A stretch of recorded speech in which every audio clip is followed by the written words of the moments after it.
अस्सलाम वालेकुम वरहमतुल्लाहि वबरकातुहू। आज हम जिस दौर में जी रहे हैं इसे टेक्नोलॉजी का दौर कहा जाता है। और जो टेक्नोलॉजी के साथ चल रहा है वो चल रहा है, जो रुक गया और वो रुक गया।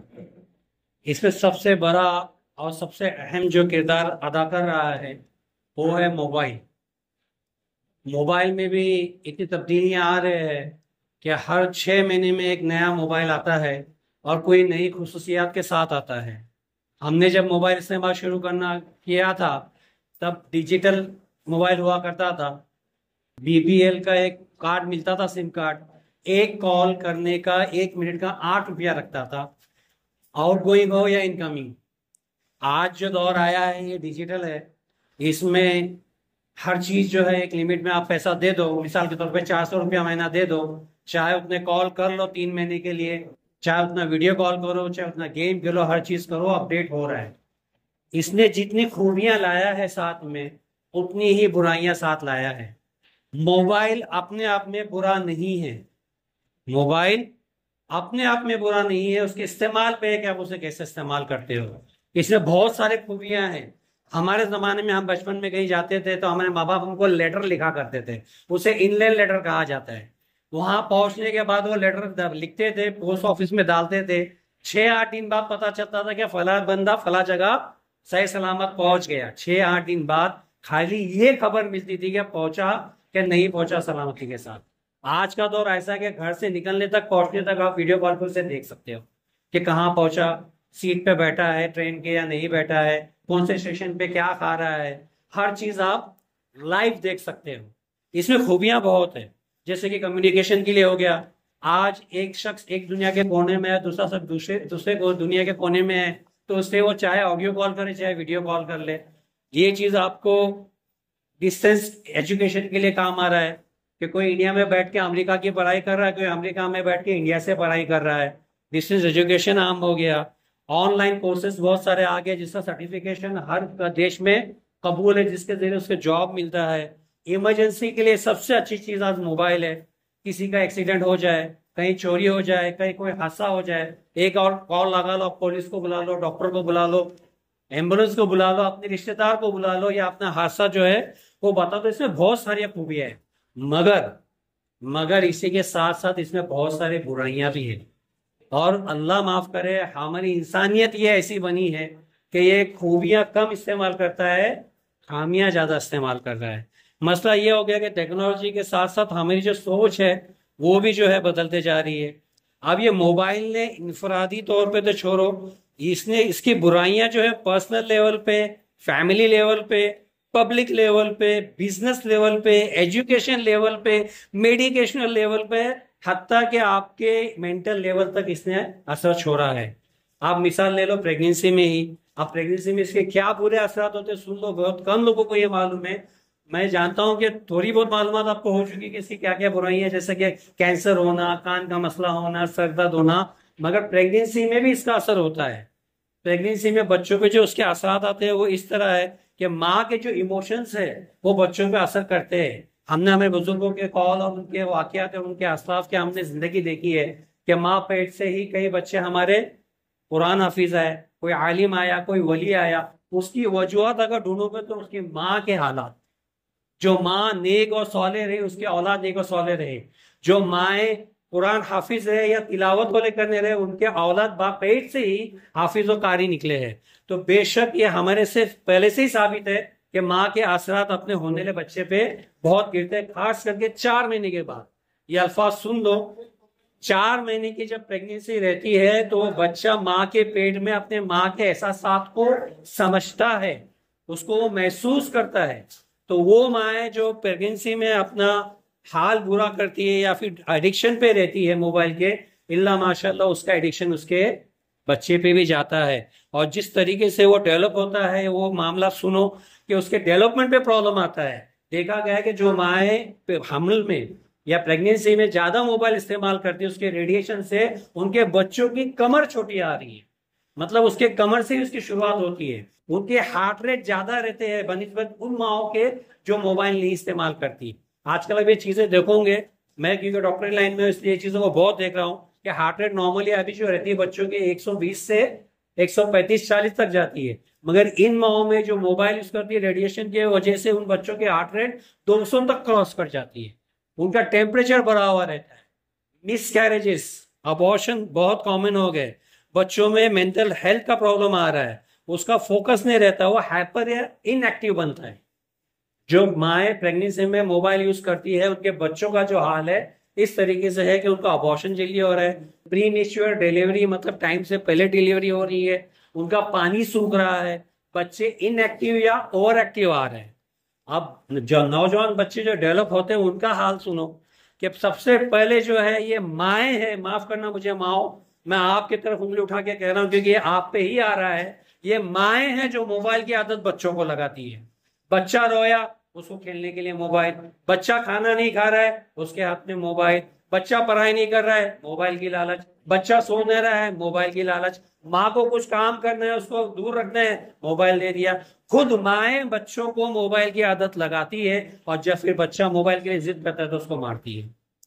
आज जो मोबाइल की आदत बच्चों में लग रही है 90% माओ की वजह से, 90% माएँ बच्चों को मोबाइल की आदत लगा रही है। ये हर कोई जानता है कि पढ़ाई का पहला गोद माँ का है। अगर तालीम अगर कहाँ से बच्चा शुरू करता है तो माँ के गोद से शुरू कर रहा है, और माँ खुद आज मोबाइल हाथ में देके अपनी तालीम मोबाइल के हवाले कर रही है। हमने यहाँ तक देखा, वीडियो तक आए हैं मोबाइल पे कि बच्चों ने माओ को कत्ल किया है मोबाइल के लिए। माँ ने अगर मोबाइल छीनी है तो सर में बैट मार के, थाला मार के, पत्थर मार के माओ को कत्ल किया है। बाप को नहीं, आप देख लेना जितने मोबाइल के वीडियो देखोगे, क्योंकि माए उसको आदत लगाती है, माए छीनती है। तो आप खुद अपने बच्चों को खराब कर रहे, उसकी शुरुआत जिंदगी की जो उसको तालीम, उसका दोस्त, उसका रहबर आप उसको जो दे रहे हो वो मोबाइल दे रहे, तो आपकी नहीं सुनेगा, मोबाइल से सुनेगा। फिर ये मोबाइल के जो बच्चे एडिक्शन हो जाते हैं, उनका फोकस खत्म हो जाता है, उनका बिहेवियर जो है बर्ताव खराब हो जाता है, अपने आप को अलहदा रखना शुरू करता है वो और उसका मोबाइल। आप अभी भी देखो किसी के यहाँ मेहमान बन के जाओ, बच्चे आपके साथ नहीं बैठेंगे, वो अपना मोबाइल लेके बैठेंगे या अपना टीवी लेके बैठेंगे, उसको कुछ लेना देना नहीं है। मेरा चचा आया है, मेरा मामू आया है, मेरा कजिन आया है, उसको कुछ लेना देना नहीं है, उसके हाथ में मोबाइल चाहिए बस। उसने रिश्तेदारी खत्म कर दिया।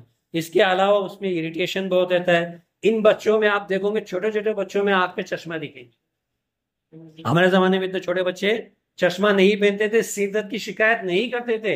हमने जो दौर देखा उसमें 40 के बाद में ये दो शिकायत मिलती थी, सिर दर्द और चश्मा। आज 4 साल के बच्चों को चश्मा है और सर दर्द है। सोचो 40 साल की उम्र कहाँ, 4 साल की उम्र कहाँ। ये मोबाइल का ही नतीजा है। उनमें कम्युनिकेशन प्रॉब्लम है, वो जल्दी किसी से राब्ता नहीं करते या किससे लेन देन कैसा करना है नहीं समझते। इनमें नींद की प्रॉब्लम आ गई है, और नींद की वजह से इनके जहन पे प्रॉब्लम आ गया है, दिमागी तौर पे कमजोर हुए हैं और डिपेंडेंट हुए हैं। हर चीज मोबाइल के जरिए करना चाहते हैं। कैलकुलेशन जो हम पेज पे करते थे आज मोबाइल में किया जाता है। हिसाब किताब जो हम पेज पे क्या करते थे हमारे दौर में, हमको पता होता था जरब कैसा करना है, नफी कैसा करना है, जमा कैसा करना है। बच्चे आज मोबाइल पे कह रहे उनको पेपर पे दो तो नहीं कर पाते, नहीं कर पाते। इनमें मोटापा आम हुआ है। अब मोटापा अपने आप में ऐसी बीमारी जो और बीमारियों को दावत देता है। इनमें डिप्रेशन आम हो गया है, बहुत जल्दी रोते हैं, बहुत जल्दी चिड़चिड़े होते हैं, जल्दी किसी में मिक्स नहीं होते। और सबसे बुरी बात ये कि कम उम्र में इनको सेक्स एजुकेशन मिल रहा है। जो चीज की मालूमात हमको शादी के बाद मिली थी, इनको बचपन में 5वीं के पहले ही मिल रहा है। टीचर नहीं दे रही, उसकी माँ नहीं दे रही, उसका बाप नहीं दे रहा है, ये मोबाइल दे रहा है।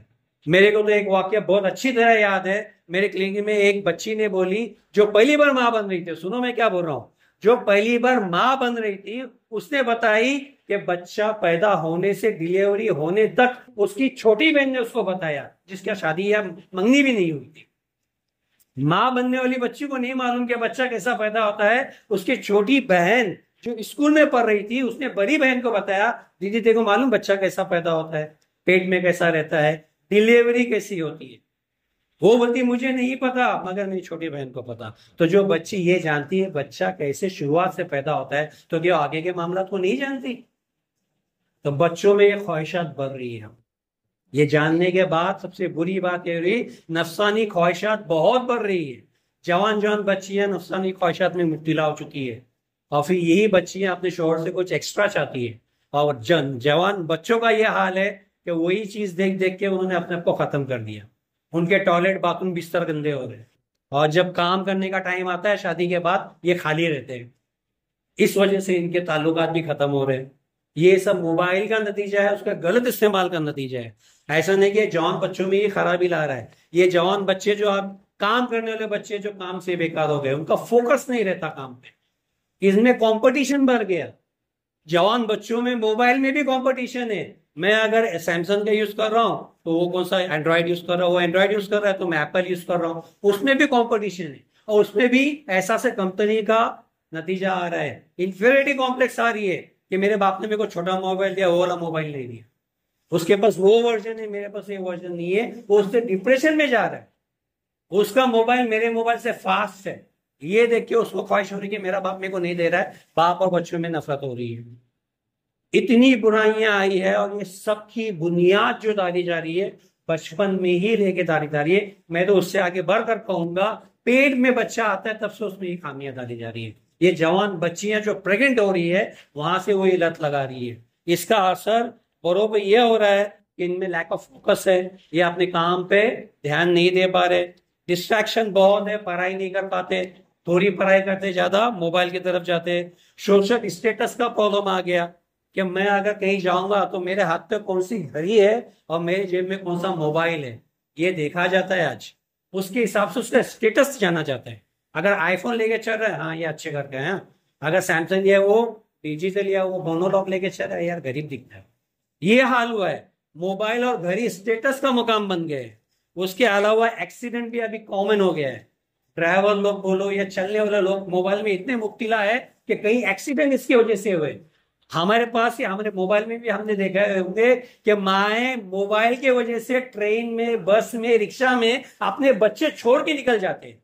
वो मोबाइल में इतना मुब्तला रहती है कि उसको याद नहीं रहता कि उसके साथ बच्चा है। वो बैग लेती है, मोबाइल लेती है, निकल जाती है।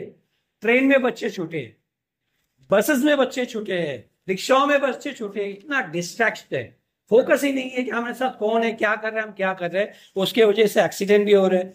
फिर एक ओबेसिटी जो है, मोटापा आम हो रहा है।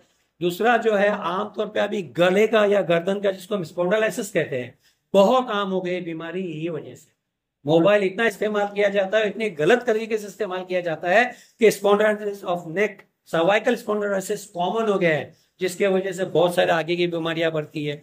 लेडीज में, जवान बच्चियों में हार्मोन का प्रॉब्लम आ रहा है। इसकी तफसीर नहीं दूंगा, इसको समझ लो कि जवान बच्चियों में हार्मोन खराब हो गए, जिसकी वजह से माए नहीं बन पा रही। लड़कों में भी वही मामला हुआ, इंफिनिटी कॉम्प्लेक्स हो रहा है, नामर्दानगी आ रही है। एडल्ट कंटेंट देख देख के दोनों ने खराबी करके ले ली है।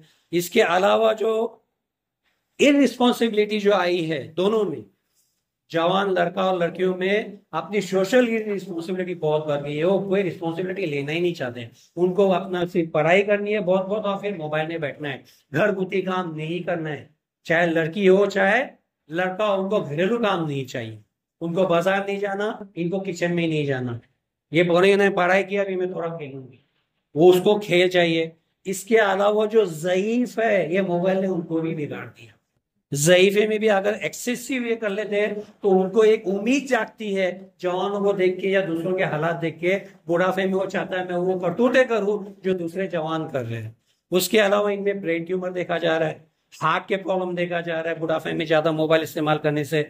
आइसोलेशन देखा जा रहा है, ये इंफरादी तौर पे ज्यादा मिलते नहीं है लोगों में, बाहर नहीं जाते, ये घर में रहते, टीवी और मोबाइल में ही रहते। हत्ता के नमाज भी आजकल कई बूढ़े जो है मस्जिद में नहीं आते। पहले हम देखते थे कि बूढ़ों से पहले मस्जिद बढ़ती थी, बाद में जवान बच्चे आते थे, फिर बच्चे आते थे। अभी आप देखोगे छोटे बच्चे ज्यादा दिखते हैं पहले आगे आगे, और जवान दिखते। बूढ़े मस्जिदों से कम हो गए। जो बूढ़े मस्जिद में आके कुरान पढ़ा करते थे, आज मोबाइल देखते बैठे हैं या फिर टीवी देखते बैठे हैं। इन्होंने जिंदगी को अपने आप को बंद कर ले लिया। इसमें इंडल्जेंट या फिर इनअप्रोप्रिएट एक्टिविटी इतनी आई है कि ये भी ऐसे जवानों जैसी हरकत करने लगे हैं, उम्र से कम तरीन हरकतें करने लगे हैं। इनमें भी अभी क्राइम बढ़ रहा है, और बूढ़ों में भी रेप का मादा बढ़ रहा है। कई वाकयात ऐसे पेपर में आए और टीवी में आए कि बूढ़ों ने, जिन्होंने 50-55 क्रॉस किया है, 13-14 साल का रेप किया है बच्चियों का। इवन 70-80 साल के बच्चों, बूढ़ों ने 13-14 साल के बच्चियों का रेप किया है, चाहे वो अपने घर की हो या पड़ोसी की हो। ये मोबाइल का ही लेन देन है, ये एडल्ट कंटेंट देखने का नतीजा है। तो ये मोबाइल जो है बहुत अच्छी चीज है, मगर बहुत बहुत बहुत बुरी चीज है। इसका इस्तेमाल सही करना सीखो। इसमें जो है रिस्ट्रिक्शन होना चाहिए कि आप एक टाइम महदूद कर लो अपने बच्चे के लिए कि भाई तू इतना टाइम मोबाइल देखेगा, उसके बाद नहीं देखेगा। क्या हम बड़े नहीं हुए? हम बच्चे नहीं थे? हमने जिद नहीं की? हमने खाने के लिए जिद नहीं की, पढ़ाई के लिए जिद नहीं की? हमारे जमाने में तो मोबाइल नहीं था, फिर हमारे माँ बाप ने क्या किया? अरे हमको वो खिलौने दिए जो बचपन में ही इस्तेमाल कर सकते थे, बड़ापे में बड़े होने के बाद तो मोबाइल, वो खिलौने हाथ में लेने की शर्म आती थी। छोटे डुंगरू हुआ करते थे, मट्टी के खिलौने हुआ करते थे, वो आज भी है, मगर मट्टी की जगह प्लास्टिक के है। क्या हम वापिस इस्तेमाल नहीं कर सकते? जरूरी है कि हम मोबाइल ही दें? आज भी हम वही तरीका इस्तेमाल कर सकते हैं और करना चाहिए। बचपन में बचपन के खिलौने, नौजवानी में नौजवानी के खिलौने, जवानी में जवानी के खिलौने, मगर अभी सब तितर बितर हो गए। बच्चा बड़ों की चीजों से खेल रहा है, बूढ़ा बच्चों की चीजों से खेल रहा है। ये सब गड़बड़ हो गई है। उसमें फिर एक सोशल गैदरिंग का वक्त मुकर्रर करना चाहिए, चाहे वो फैमिली हो या फिर मोहल्ला कमेटी हो। हफ्ते में एक बार गेट टुगेदर होना चाहिए, एक दूसरे से मिलना जुलना चाहिए। पर्सनल लेवल पे जो है एक दूसरे का आना जाना चाहिए। अपने जो रिश्तेदार है वहां पे हफ्ते में एक बार आना जाना चाहिए, ताकि बच्चों को मालूम हो कौन किसका रिश्तेदार कैसा है, कौन भाई है, कौन मामू है, कौन चाचा है। ये मालूमात देना चाहिए। बाहर निकलना चाहिए आउटिंग के लिए, जहां पे मोबाइल बंद करने का हुक्म हो। लिटरली मोबाइल बंद, नो कनेक्टिविटी। आप मिसाल के तौर पे लोनावाला जाओ, खंडाला जाओ, एक दिन के लिए, 2 दिन के लिए, या फिर बॉम्बे ही घूमने जाओ, उस दिन मोबाइल इस्तेमाल नहीं करना है। या फिर कोई एक दिन घर में मुकर्रर कर लो कि उस दिन मोबाइल इस्तेमाल नहीं करना है। ये एक तरीका है। फिर अपने आंखों पे ध्यान दे कि थोड़ी भी तकलीफ महसूस हो तो पहले इलाज कर ले। अपने पोजीशन और पोस्चर पे ध्यान दे, अपने कानों पे ध्यान दे। ये सब चीजें जो है ये प्रॉब्लम आ रहा है। और सबसे इंपॉर्टेंट जो है आउटडोर एक्टिविटी, चाहे वो बच्चा हो या बूढ़ा हो, कम से कम दिन में 1 घंटा बाहर खेलने का हुक्म घर में जारी हो। बच्चा हो या बूढ़ा हो, घर से बाहर 1 घंटा जरूर जाए, चाहे वो बाहर बैठ के आए, खेल के आए, बगैर मोबाइल के जाए, बगैर मोबाइल के आए, कम से कम 1 घंटा। ये कंपलसरी होना चाहिए। मैं खास करके हमारे नौजवान बच्चियों से दरख्वास्त करूंगा कि अपने प्रेगनेंसी में अपने बच्चों पे खास तवज्जो दे। अल्लाह तुमको नेक हिदायत दे और तुम्हें बख्शिश करे कि तुम लोग वही हो जिन्होंने बच्चों को बिगाड़ना शुरू किया है। नौजवान माए अपने बच्चों को बिगाड़ रहे हैं। मैं इस पे ज्यादा तवज्जो देना चाहता हूँ। प्रेगनेंसी से लेके 3-4 साल तक अपने बच्चों पे खुसूसी तवज्जो दो। तुम उसको एडिक्टेड मत बनाओ। तुम उस पर एडिक्शन लगा रहे हो, मोबाइल की एडिक्शन माँ लगा रही है। मैं माओ से खास दरख्वास्त करूंगा इस चीज पे ध्यान दें। अस्सलाम वालेकुम रहमतुल्लाहि व बरकातहू।